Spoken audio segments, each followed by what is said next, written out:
Hey everyone, it's Kai and Lafayette, and this is The Theory of Living. Thanks for tuning in. We're able to bring you this episode thanks to our Patreon members. Patreon is a subscription-based platform where people can provide support for content creators like us. Thanks to our Patreon members and supporters, we're able to provide free content on the podcast and weekly episodes. By being a Patreon member, you'll have access to our entire podcast library, full video and audio episodes, along with much more. If you like this episode and you feel it adds value to your life, or you hate it, please subscribe on Patreon and or leave your review on Apple Podcast. And don't forget to mention it to your friends over your next beer. Truly, thank you again, and we hope you enjoyed today's episode. We're live again. Here we are, coming to you live from Austin, Texas. I guess we're actually not live, but Yeah, not live. maybe our neighbors can hear us, and it's live for them. But for you viewers out there, this is as good as it gets. Yes. Unless you're on that Patreon membership for the live stream. I forgot about that. Yeah, so this is episode 8. We're going to talk about ourselves, and this is going to be another, actually second free episode for a full version, right? Yeah, we figured with New Year's upon us, it would be good to kind of go over some of our goals and give you a little more info about who we are, because as we've been doing this for the last couple months, it's been easier to describe the path that we're on and where we're heading and kind of what brought us here. And we want to talk more about, kind of the things that led us to this path, because I think a lot of times it's easy to see somebody doing something like we're doing and think they just decided one day to go do it, when that's true in some regard, but for us, this has been a culmination. If you've listened to the other podcast, this has been something we've been talking about for years, and now we're finally able to lean into it. Yes. So, I mean, we briefly talked about why we're here and why we started this, why we quit our job on the first episode, but we really didn't talk about going into details of our ideas on this, right?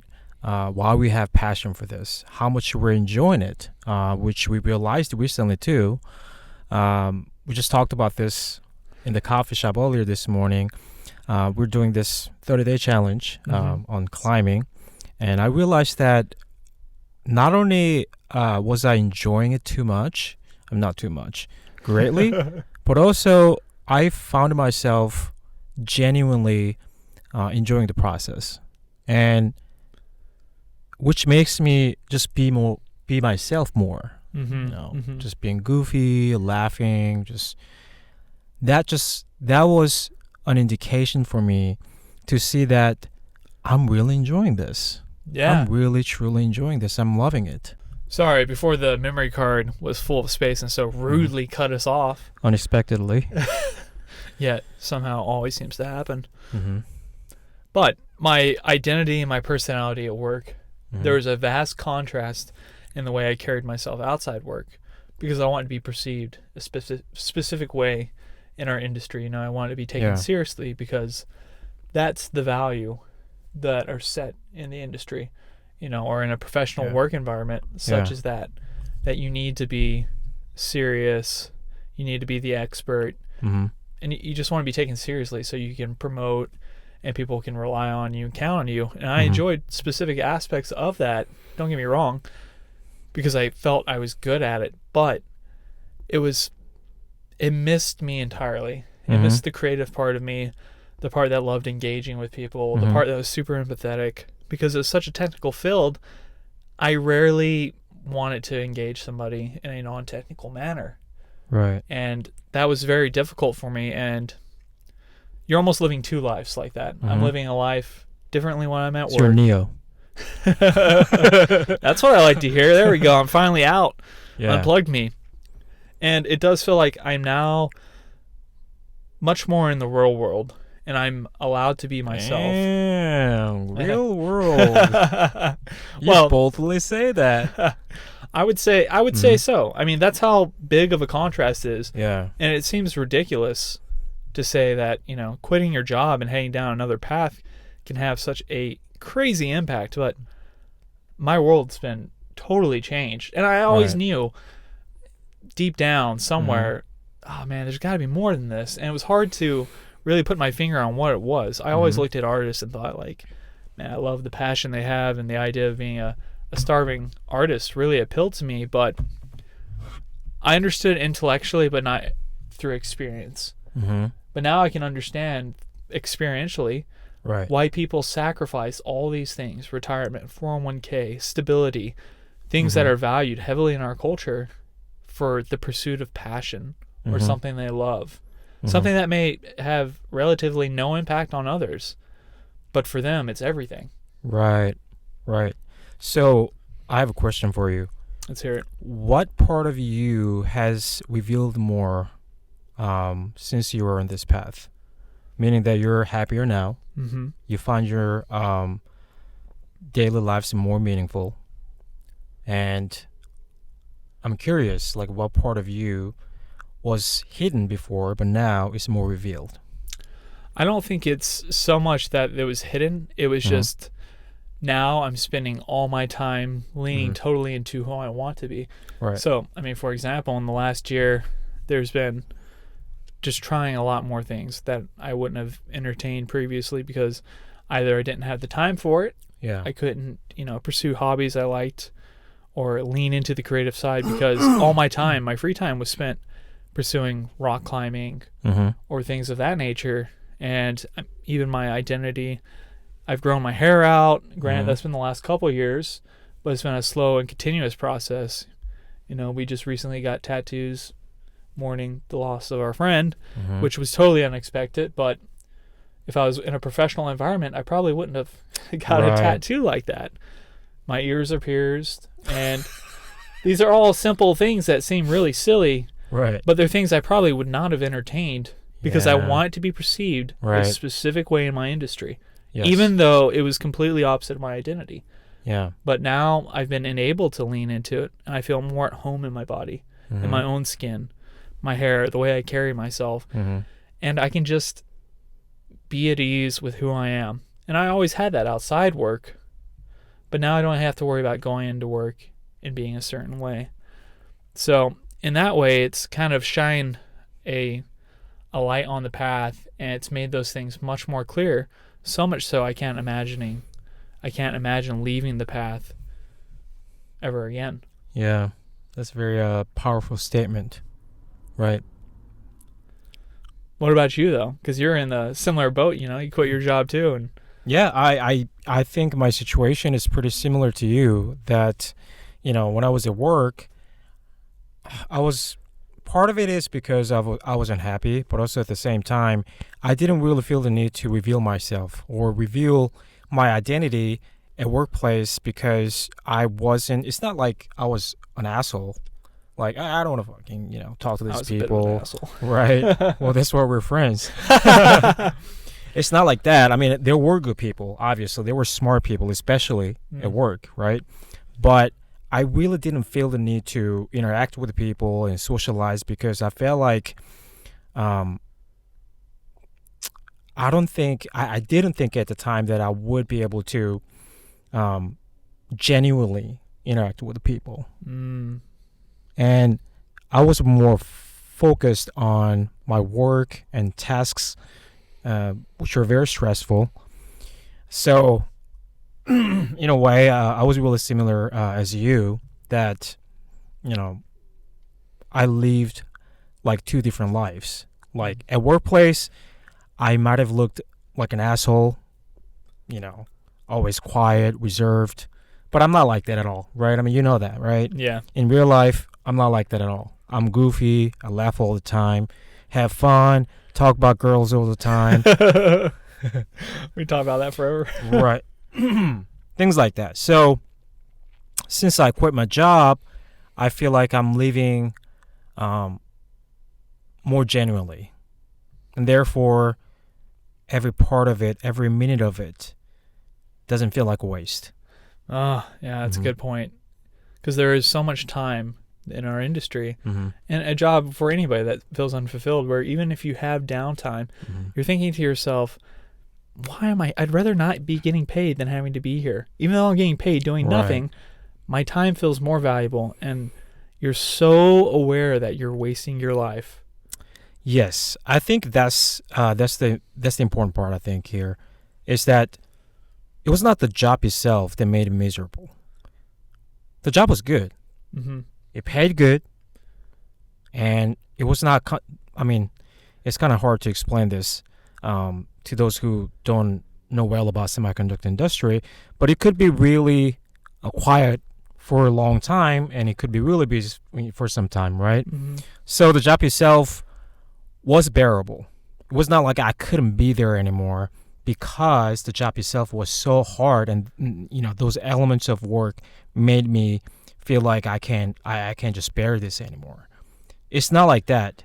The job was good overall, but I felt strongly all the time that I'm not doing the right thing for my life. Yeah, and that's the Mm-hmm. that's the hard thing to live with, because exact same boat, and that's why we're here right now where we are. Mm-hmm. Luckily, in the job I was in, I had some good friends there Mm-hmm. that see and think the same way we do, and they understand that, yeah, this job and this role is a means to an end. But Brendan, who's a good Mhm. friend of mine, and you've met him, he was the only thing that kept me there, sanity wise. It was like, oh man, at least I'm working hand in hand with this guy, and we're solving problems together. But we thought very similar in the same ways, and we've understood the industry, we can serve it because we're the type of people that are capable and efficient and want to get things done.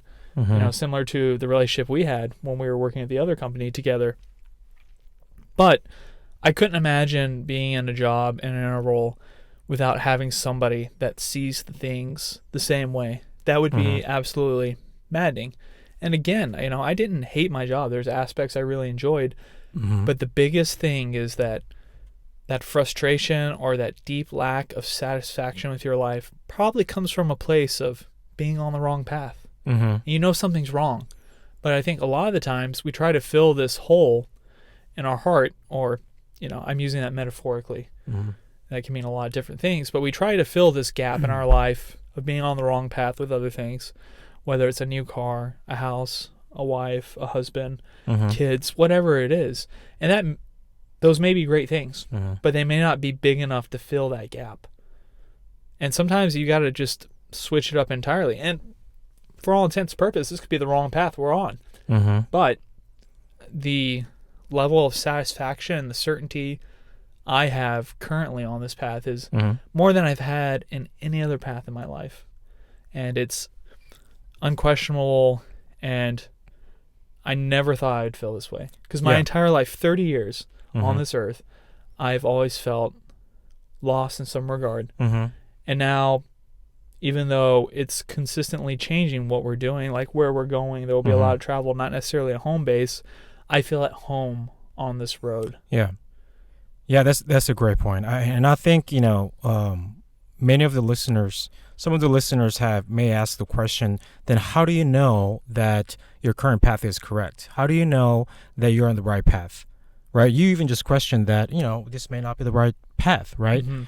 But I think the good starting point could be, or should be, where your passion is. Like, what is one thing that you have been undeniably exploring and being curious of? Mhm. Like, what is it? What is it one thing that always exists in your mind and never disappear? Mm. For me, that has been always the idea of exploring things and, meaning of life. Mhm. I was always curious of those things. So that's why, you and I both are so into philosophy and Mhm. just ask questions. And, part of me wasn't sure too, but that's why I was also into philosophy too, because, historically speaking, from the very beginning, from Thales, they asked the questions. At this time, it seemed stupid. Why do you ask those kind of questions? It seems so, obvious. But those questions, the collective questions over time, led to who we are today. Correct. Without which we wouldn't have had this, great progress and advancement. Mm-hmm. Even in the thought process, ideas. It wouldn't be possible, right? So that has been always my passion. And at workplace, yes, it was an engineering job. It was fun. A lot of them was fun. You tackle problems, solve problems. It's fun. But at the same time, that was not exactly aligned with my passion. Passion could be so abstract idea, but I think though that what you're talking about, that Mhm. passion of questioning and trying to solve and ask why, is why we were excelled at our jobs and our roles. Yeah. Because we want to understand fundamentally, why is this occurring? Not just band-aid solution or just, Right. Quick fix to Which get a lot out of of people work. do, right? More than not. That's Mhm. why this industry always Yeah. will be hiring, and things are always breaking. Mm-hmm. But, again, I think people like you, myself, Mm-hmm. Brendan, and some other people we've worked with really just hone in on these root cause mechanisms. Mm-hmm. And we have a strong desire, and the curiosity is internal to us that's Mhm. outside the role and the job. It applies to more than when we're at work. And that's why we were good at it, because we actually cared. Yeah. More than we cared about the pay or the job, Mhm. that curiosity, that itch, Right. we want to scratch it. And when you're talking to passion, it can be quite abstract, and it can be hard to Yes. define. I think for me, one of the easiest things to compare it to is love. Mm-hmm. When you love something or someone, there's certain things you do and behaviors you have that you feel compelled to act upon, Mm-hmm. regardless of the outcome. Mm-hmm. So, for example, rock climbing. I love it. Doesn't matter if I'm not going to ever progress past a certain point or if I'm going to get hurt doing it. Mm-hmm. There's so much meaning it adds to my life and value, and it's almost inexplicable in a way, Mm-hmm. but I feel compelled to do it, to pursue it. I know you felt this before in a romantic love. We've both felt Yeah. this, where I just love that person, even if they don't love me back, not in a creepy way, but Right. even if this person's not reciprocating to the level I am, Right. I feel compelled Mm-hmm. to give my love to them, Mm-hmm. or act lovingly. Yeah. And Yeah. that's what this path feels like for me. That passion is, no matter how this turns out, I know this is love and this is a passion. Yeah. And it ascribes meaning and value on my life Mm-hmm. just by having the thought and the feeling and the sensation, logically, emotionally, and otherwise, Mm-hmm. of love. And then one thing about one thing to really see whether or not this is your right passion is that for you, I think you're a great example that you love climbing, and you've been doing this for years, very consistently, without any break, right? Other Yeah. than some injuries, minor injuries. And I'm not trying to talk negative about you, but that was the first thing from you that I saw Yeah. that you were just very consistent with. Mm-hmm. And I told you many times, I'm very proud of you about that. And I think that could be a good indication whether or not you can be consistent with something without, genuinely, right? Mm-hmm. Mm-hmm. Without any external force. Yeah. I think that could be a good indication. Okay, this is my passion. I don't have to really try hard. I don't have to force myself to do it. Obviously not everything is like that in life. For example, workout. We love it, but it's not like we want to go every day. Meaning that we have to deal with this physical limits too. Like we are tired sometimes. That's a different matter, right? This is Mhm. not what I'm talking about. But do you really find love and interest constantly, Mm. right? Mhm. I think that's a good indication. But also another thing is that I like to point out that passion, earlier I said that could be something that exists in your mind constantly. But also, there could be people who have no idea or doesn't have any idea like that. But then where do they start? I think a good start is just asking questions. Yeah. Sit down. I think this is a good practice that I've done before. Sit down, give yourself enough time, no rush, and start to write down what could be your perfect day. Just ideal day. If this was a heaven, like what would be your perfect day, week, month? Write it down Mm. as if you're in heaven, as if this is a wish that can come true Mm. tomorrow. I think that could be a good practice. Obviously, reading is another thing, philosophy, novel. It could be any reading, but also learning. That's what I'm saying about reading. All those practices can help you find the purpose or passion. The reason I'm saying this is that you may not know your passion. It may not just come to you. You have to find it sometimes. Oh, absolutely. Yeah. You have to seek it. And that's what you were saying, that, Mm-hmm. Something you're passionate about, and you felt like almost the meaning and purpose of your life has been exploration, exploring.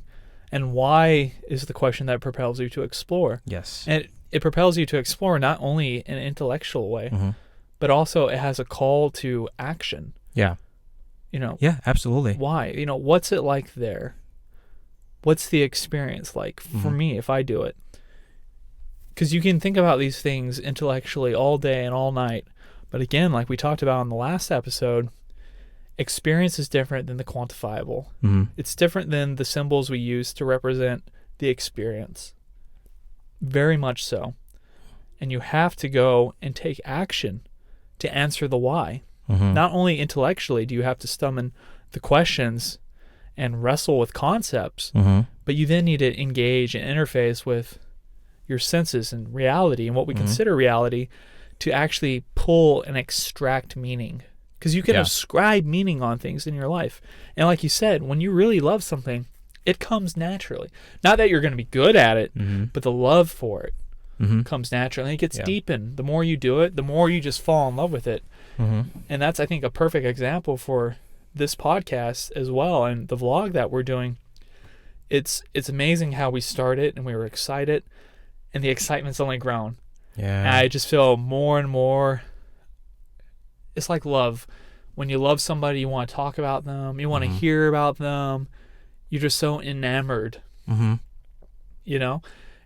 that's how I feel. We've had the same conversation this morning, but now we're essentially rehashing it. I feel like I'm getting excited all over again. I'm excited too. It's like we've talked about this earlier. We've been busy so much, especially past couple of weeks, because we lost our friend. We had to fly to California, now Austin. There's no adequate place to do podcasts, but we're doing it. We've been so busy. Like every minute, we didn't have time, but we made a time to film our vlogs, doing podcasts. We didn't make any excuses. But the point is, all this time, I've never felt any stress. Oh man, we gotta do this. Just like work, right? Yeah. Not even a little bit. There was a pressure that, we need to finish this by this time, just because we have a schedule, we have plans.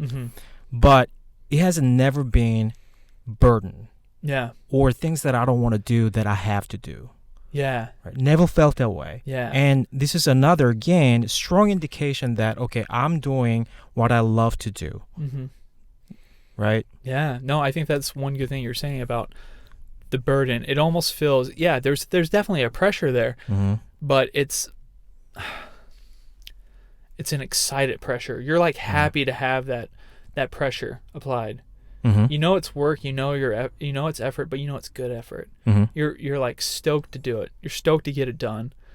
And that's another great thing, is like when you love something, that feeling of being compelled and called to do it. There's a call to action. But when you have purpose and meaning, it feels like destiny. There's a subtleness to it. Like there's a siren call. You can hear it in the background subtly, but it's sweet and it's entrapping. And it just keeps you going. And definitely with work, it doesn't feel that way. You'll do it because you have your ego and you want to be perceived a certain way, right? So it comes from a place of, hey, I want to take care of this job and do a good job because I care about what other people think about me. I want people to see me a certain way, so I'm going to behave a certain way. And again, there's some feedback, I want to be this type of way. But this one, the compelling and the propulsion, I feel it's internal. It's a callback to myself. It's essentially the inside of me seeing who I can be. And that person on the other side who potentially follows the right path and does the right thing, he's saying, hey man, This is who you could be. Come on. Come on. I feel continually called to it. And it's like, okay, let's take the action. Let's make it happen. And it's almost magic in that way, that it really allows you to feel like, yeah, man, I can write my destiny. Holy crap, I've read about this. I've understood it intellectually, but now I truly feel, yes, I'm in control and I can make it happen. And that is super exciting. And we're not doing this to, get rich or, spread our, our message or word. We hope this like inspires others to follow a similar path. Not that it's podcasting, vlogging, climbing or anything, but to engage with themselves and ask the questions why. Because if one person gets something out of this and they feel like, oh man, yeah, look at these guys, they're doing it. Like, why can't I not? Maybe somebody listening to this is the person that literally changes the world. Maybe you right now, whoever you are out there listening, there's people in your life that need you to be who you're meant to be. And you're fighting it right now because it's scary. You don't know what to do. It's new territory. But it can change everything about the way you interface with the world and people you engage with. Everything. It could change everything. I can't even explain it properly because that's how impactful it can be. Yeah, absolutely. And, this is not to say that if you're working somebody, you're not on the path, right? Oh, yeah, definitely your not. job or work could be your passion, for sure. Oh, yeah. Earlier I talked about reading, self-development could be a way of, or a tool or to discover your passion. The reason I said that is that sometimes you may not be equipped with right knowledge and wisdom to even seek in the first place. I think that happens. So that's why continue to learn and grow is important.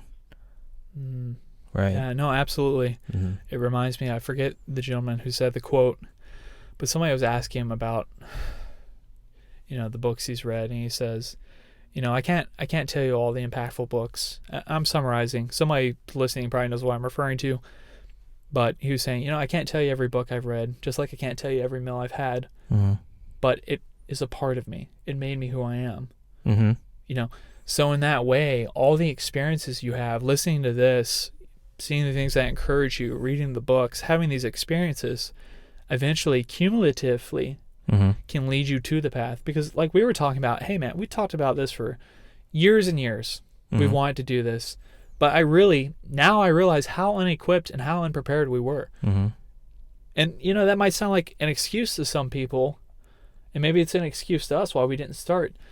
But all those things finally merged so that we can be on this path together right now. Those things had to fall apart in a certain way, and things had to go a certain way for this to occur. And it makes me even more grateful for all the strife, for all that time at work, for all that dissatisfaction. I remember sitting in the bathroom years ago, and I was just writing down notes like business ideas. What can we do? Just trying to come up with anything, because I knew, I was like, this is not it. This is not fulfillment. This is not what my life's supposed to be. And just thinking like, oh man, is this hopeless? And looking back now is, wow, that was part of it. That was part of like building. Just like how many conversations have we had about this with each other, with other people we care about that know us. The people that know us know this is nothing new. They're like, oh yeah, man, these guys are leaning into who they are. Yeah. We've been talking about this for a long freaking time. And all this time, at that moment, sometimes I feel devastated. There are a lot of struggles. But I almost cried here, but looking back now, all the struggles to me look beautiful. Yeah. Because it led me here. Yeah. Yeah, man. I'm right there with you. We've gone through a lot together, and lately especially, right? Yeah, it's been hard, very hard lately. But like you were saying, all those struggles lead to a beautiful moment, and there's going to be more of them. But it allows you to have a deep appreciation for even the pain. Honestly, more I have more of an appreciation for the pain and the struggle than I do for the good times. Yeah. Just because of right now. You know, the good times are beautiful and they stand on their own outside of this. Yeah. Yeah, so really want you to know, those who are suffering now or have hardships and difficulties, they could be necessary steps for you. They could be necessary for your life. And one day, as long as you can grow and look back, being able to do that, you know, those struggles could be beautiful later. Yeah. So, you know, bear with it, go through it, learn from it and grow, and find yourself, find your passion, find your path. And I think that's what make you feel that your life is completely satisfied and meaningful. Yeah. I'm not going to say, you know, that's going to make you happy, right? I mean, happiness is one of the important things, but not the entire picture of your life at all, as we know. So, I just like to tell those people that your struggles could be very necessary steps to grow and be a better person in life. Yeah. No, absolutely. And that's, you and I both have known loss. And I didn't think I was going to talk about this right now, but 10 years ago, you know, this year we lose one of our best friends. 10 years ago, I lost my mom, you know, 19 years old. And that was difficult. That's a very hard thing. Yeah. And it's something that took me years and years to understand. Because at that point, I held a very stoic philosophy with things, just not knowing how to process. And we grieve in different ways. But I'm extremely thankful for that loss, even for this loss. It's based on the impact that they've had and the impression they've left on us.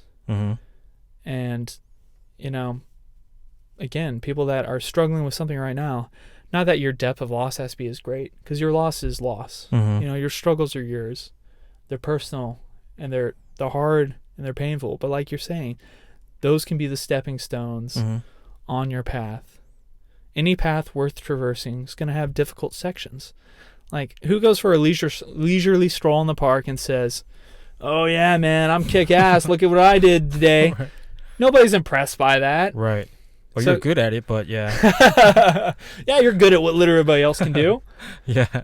But your own struggles and burdens are yours, and they're personal. And they shape you, and they make your message and your ability to communicate and maybe inspire other people so much more effective, because they come from a place of experience, a place that's more than intellectual, a place that's more than words. They actually have depth and meaning, and it's valuable.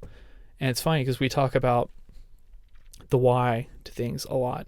Why do things happen? It's very hard to know, but I think we can create the why for a lot of things and make meaning out of them.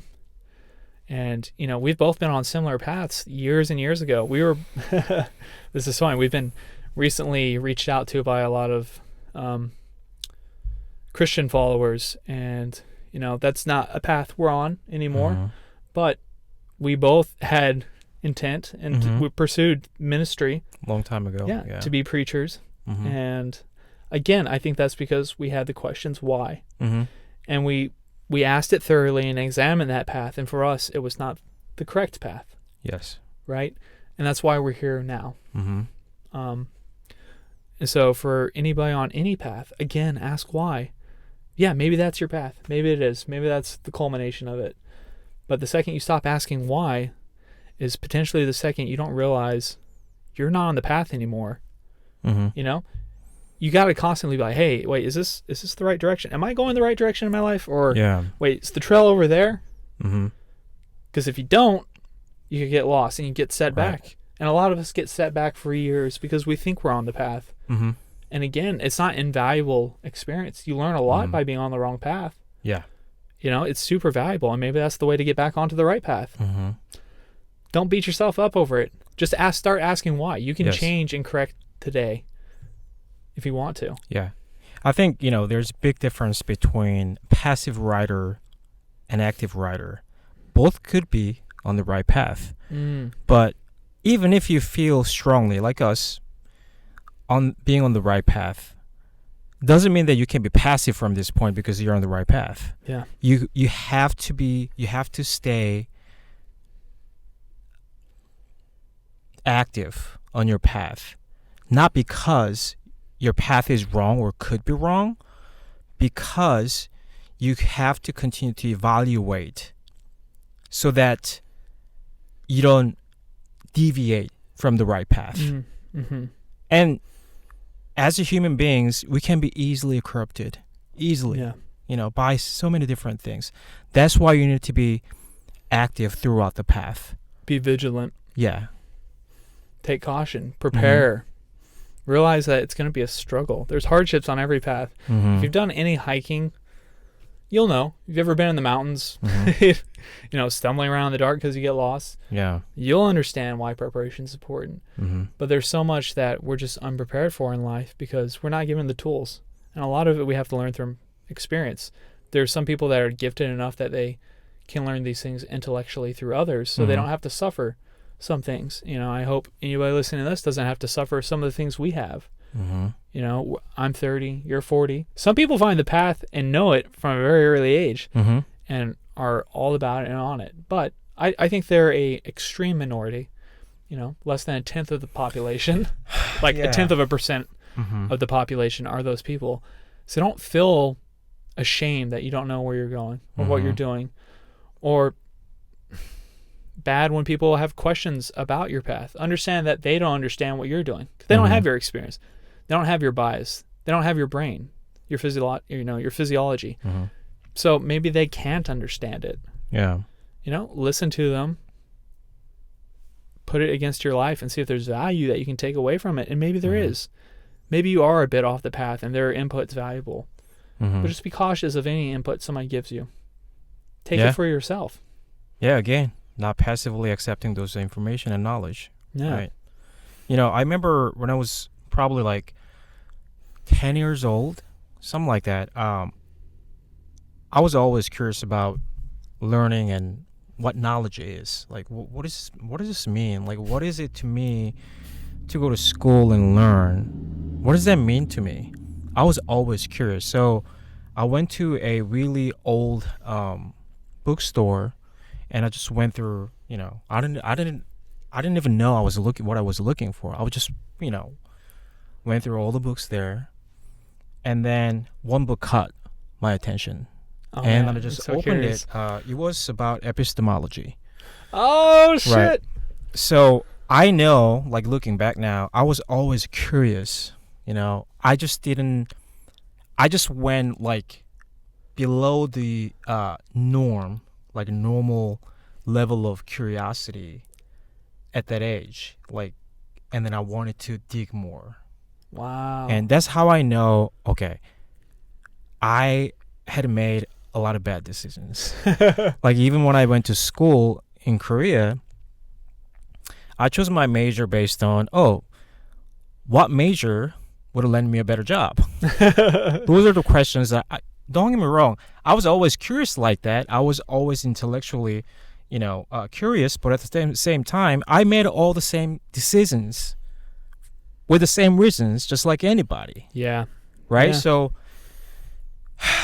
now I know that I'm trying to correct my life, but I guess what I'm trying to get at here is that maybe you can ask those questions too. Like looking back when you were young, like what were you curious about? Yeah. Like what were your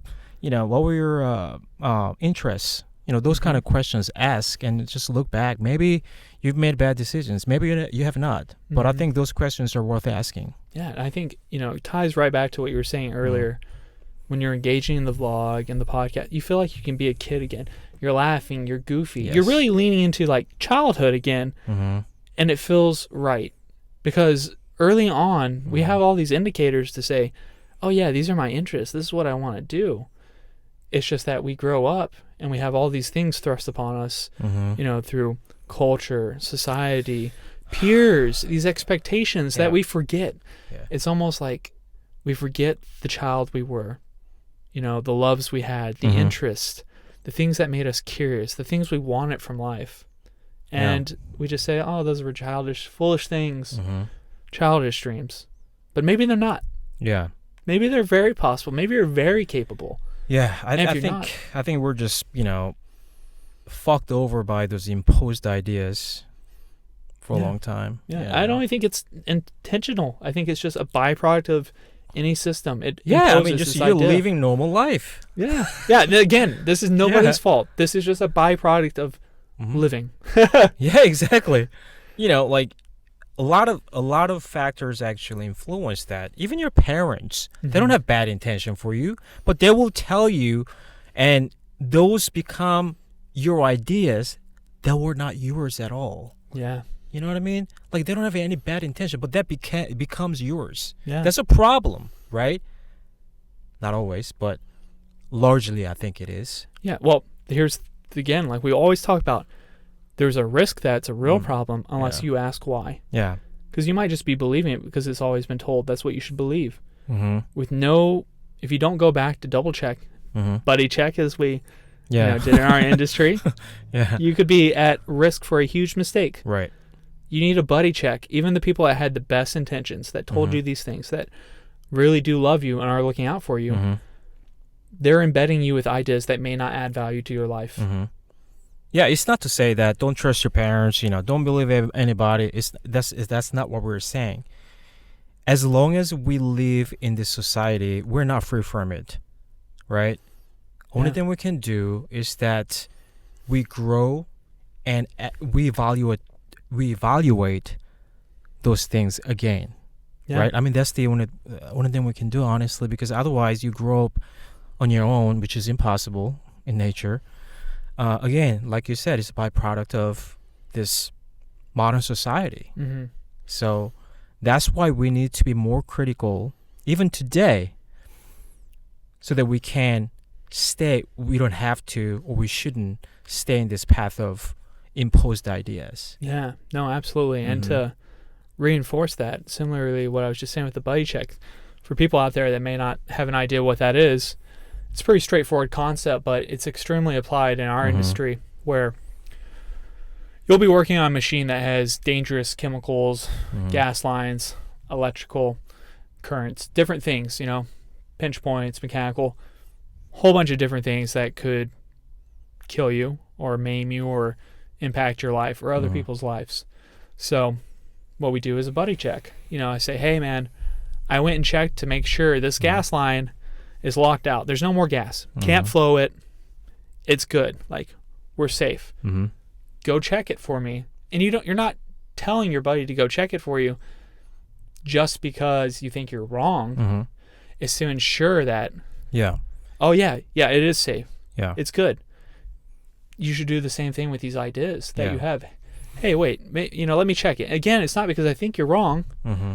If I'm your buddy, hey, let me buddy check your work because I want to look out for you. You got to Mhm. also look out for yourself and those ideas that you may have.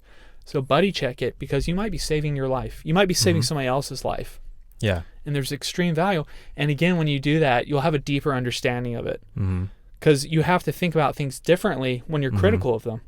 There's not just this regular level of acceptance. You a higher level of scrutiny you apply to these things. Absolutely. Correct. That's funny, your story about being 10-year-old and going to find epistemology, because that's really cool. It's philosophy. It's a Yeah. branch of philosophy. And I've never heard that before. And that like reassures you that you're on the right path now with what we're doing. Mhm. It's funny, me as a kid, people wouldn't know this based on the way I look now Mm-hmm. because I'm in shape and all the other things, but I was sickly. I was frail, like horrible allergies, always sick, and just living was hard, man. Like being outside, Mm-hmm. I hated it. But more than I hated being outside, I hated that I hated being outside. Mm-hmm. And I said, I do not like how uncomfortable this makes me. So it's been part of my life mission to always be leaning into uncomfortability, Mm-hmm. to get comfortable in the uncomfortable. Mm-hmm. And that's part of this path. I'm the guy who lived in New York, no heat in my vehicle Mm-hmm. the entire time I'm there. Yeah. Leaning into these things like, okay, this makes me uncomfortable, Mm-hmm. but why? Oh, can I change that? Can I get comfortable with the uncomfortable? And the second I realized I can, I started applying that to almost every level of Yes. uncomfortability. You broke the barrier. Yeah. Yeah, And that's granted, really there are important. some areas Mhm. where, okay, maybe I should have just set the boundary, like, don't be uncomfortable there. Mhm. Like, that's not healthy. That's not safe. But overall, it's been extremely valuable. And it's funny because your Mhm. path ties in directly with my path. And that's why Mhm. we're traversing this together as buddies, you know? Mhm. I feel like we've got our backpacks on. We're like Yeah. skipping. I feel like we're kids again when we're doing I all know, this. right? And it's like, oh man, I feel like a kid and we're out here having fun. And it blows my mind that we're Yeah. the I age we know. are, because it doesn't feel that From way. different countries and all that, right? Yeah. Yeah. So like you earlier talked about you like this path because, obviously it is your passion, but also you can inspire people. Also, I think another important thing is that not just for the listener, but for ourselves too, right? We're enjoying this process. At the same time, we can continue that exploration of, ideas and knowledge and philosophy, all those questions, right? I Yeah. think that's why this journey and path is so appealing to me that I would love to continue. But about you again, that is a beautiful story. Basically, you freed yourself by exposing yourself to the discomfort, Yeah. right? And I think that's beautiful. And once you learn that, you can continue to do it, right? I mean, Yeah. once you break that barrier, you can just continue that. And that's really important because by continuing that process, you can keep yourself freed, Mm-hmm. right? Yeah. Like we've talked about earlier today, a lot of people, I think, learn tiredness. Oh, Mhm. I'm tired. It's more of a learned behavior than an actual tiredness. Like, Mhm. you have more in you. There's more that you're capable of Right. that perhaps you don't realize because you're just not comfortable being Mhm. uncomfortable. You have to understand uncomfortability is being essentially inexperienced in Right. something. It's unfamiliar, Mhm. which makes it uncomfortable. So, by and large, comfortability comes from experience. Mhm. Get more experience with whatever it is that you want to Mhm. get better at. Or, Yeah. step outside your comfort zone and lean into it. Mhm. And then you'll become more comfortable. And slowly but surely, these Mhm. bounds grow until Mhm. you realize, like, wow, I'm capable of way more than I ever Yes. imagined. Exactly. And that just takes time, though. Yeah. But you got to constantly do it. Mhm. And having friends that help you lean into that are important. People that challenge you, Mhm. whether you have mentors, friends, lovers, whatever it is, you need to have people in your life that challenge you. And maybe you're one of those people that don't. Maybe Mhm. you can. Maybe you're trapped in a culture or a place where there's just nobody around. Right. But there's so much out there. Media. If you're listening to that, Mhm. hey man, we'll challenge you in comfort, or challenge your comfort. Yeah. We'll challenge you. We're gonna put you on the spot. Hey, be in the struggle with us. Mhm. Like we're saying, we want to learn and grow. We want to Mhm. reach to the why. It's also why we're asking for your feedback. What do you want to see? Mhm. You Yeah, know, absolutely. Give us some ideas, and we'd love to go fill them out and be uncomfortable. And we also want to encourage you. Yeah, right. Now it seems crazy. But in sound for 2 hours, something like that. We'll do it, seriously. We'll die, but great video. We'll with live the breaks, stream it. with the breaks. Yeah. Yeah. But again, I really like to point this out because you said that, okay, if you feel like, you made an example, if you're tired all the time, you can do anything, being passive and all that, right? So, yeah, your mindset is important, but we're not just saying that, okay, break through everything with your mind, strong mind. I mean, we're not saying that. That requires, based on your, most of the things, it needs knowledge. It needs Yeah, learning. Like you're absolutely. tired, you don't have energy to do anything. Yes, mindset is important because that's the start. But you need to maybe see a doctor. You may be having some conditions that make you feel fatigue all the time. Yeah. You have to take active steps to resolve the problem, right? Along with a strong mindset. That's what we're saying, not just mind that, Yes. Yeah. Right. It's twofold, right? There's no simple solution. There's no Mhm. simple path, and it can be complex. But a lot of times, a lot of these things are really simple.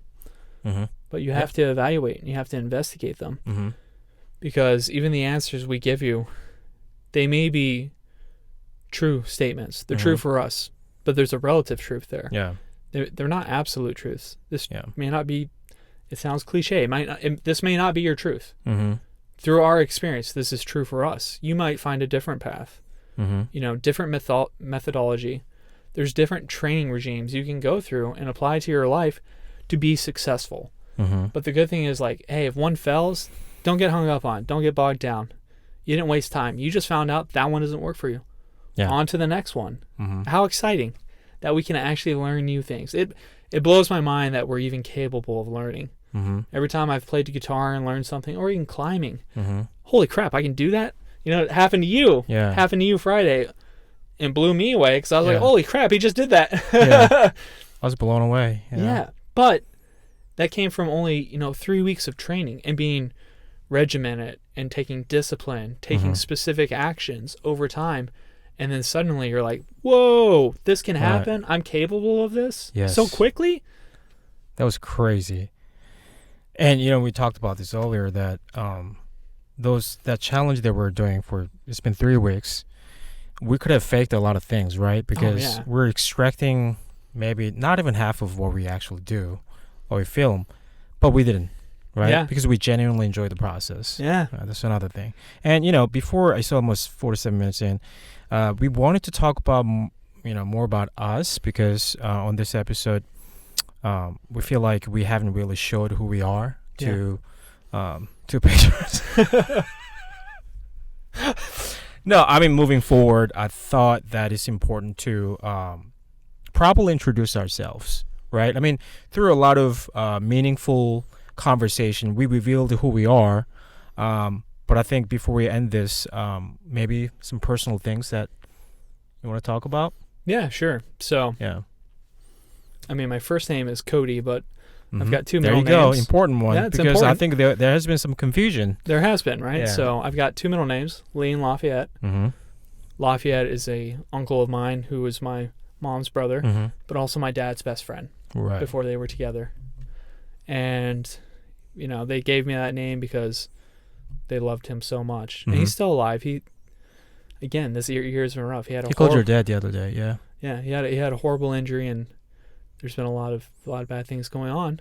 But I've gone by that name in the past when I did some modeling years back. I've always liked that name, and I've thought, you know what? Why not go by that name? Mix it up, change it. Lean into who you want to be. It's like it's just a name. What's the big deal? I'm gonna lean into it. Yes. And because of the history it has, to me, there's value there. So, I've been going by Lafayette, and that's why you'll hear it on the podcast. It's Lafayette and Kai. And so I grew up traveling all overseas and abroad and around. My father was in the semiconductor industry and still is. So I got a very unique perspective on the world early on from always moving. I never felt like there was a home in physical location, but it was always a home in the connections and the friendships I made along the way, which sounds incredibly cheesy, but it's felt so true to me. So living in the U.S., there was a bit of culture shock, and I didn't really understand a lot of things, and they just didn't make sense to me. And, I grew up Christian. My mom was a very Southern Baptist woman, so she embedded a lot of those values in me. She was very loving, but she's very harsh. And I traversed that path for a long time. And I pursued it diligently, wholeheartedly. I mean, as straight edge as you come, as I applied the faith to my life in every possible avenue, in every way I could, for a very long time, for years and years, into early adulthood until about, I'd say, 23 years old. So it's only been, 7 years on this path, and it's constantly changed. But that came from a place of asking why and having a strong dissatisfaction with the answers. And I would say I'm a hopeless romantic. Yes, you are. I've leaned into that heavily. Romance and love have been very important to my life. And it feels good to now be in love with a path rather than a person in that regard. Because now I can find somebody else along a similar path. And hey, maybe we walk some of that distance together. Maybe it's until we both pass. Yeah. Who knows what it is. But I found that the love is for the path, and it's more important to be on that than it is to necessarily have a love of a person. Yeah.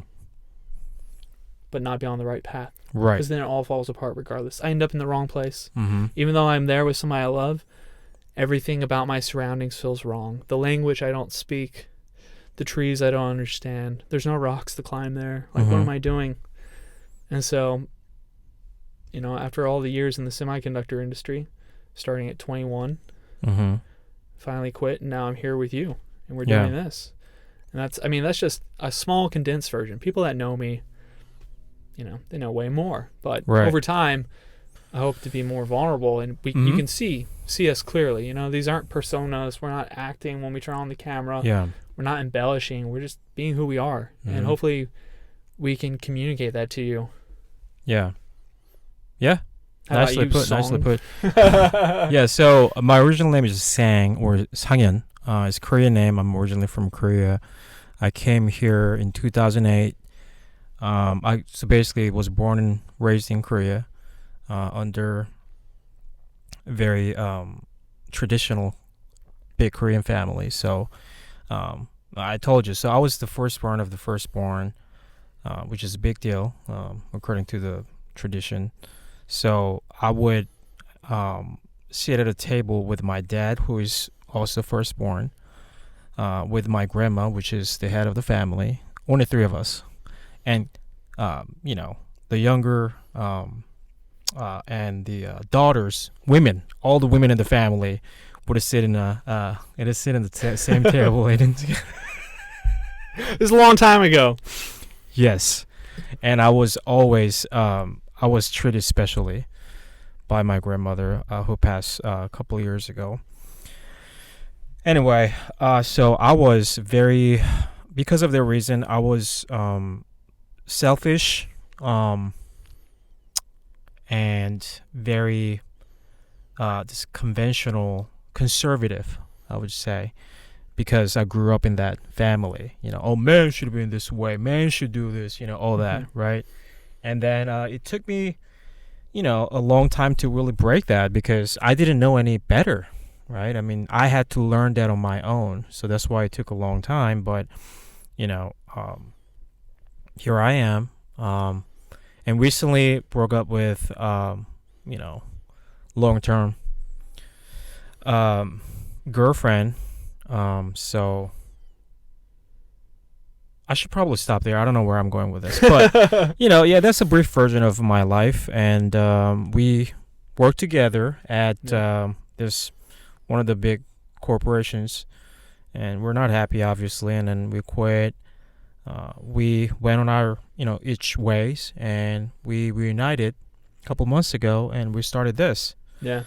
I mean, obviously, there are so many things about our us. So if you have any questions, let us know. We would love to answer their questions. And like Lafayette said earlier, if you have any subject to explore that you want to explore, let us know. We would, you know, love to explore that idea with you. Yeah, I think it's almost sun setting, right? Yeah. Sun setting, and we've got, like we said, we're busy. We got more places to be. So I think this is a good place to call it. Yeah. Thanks for listening. Thanks, guys. Talk to you later. Bye. That's this week's episode of the Theory of Living podcast. Thanks for listening with us. We are Lafayette and Kai. Don't forget to join us next week for another episode. And if you'd like to help support us, we have a Patreon page where you can subscribe for exclusive content. Also, please share it with others who you think may find value in our discussion. Leave a rating, a review, and please subscribe to the podcast. Thank you again. See you next time.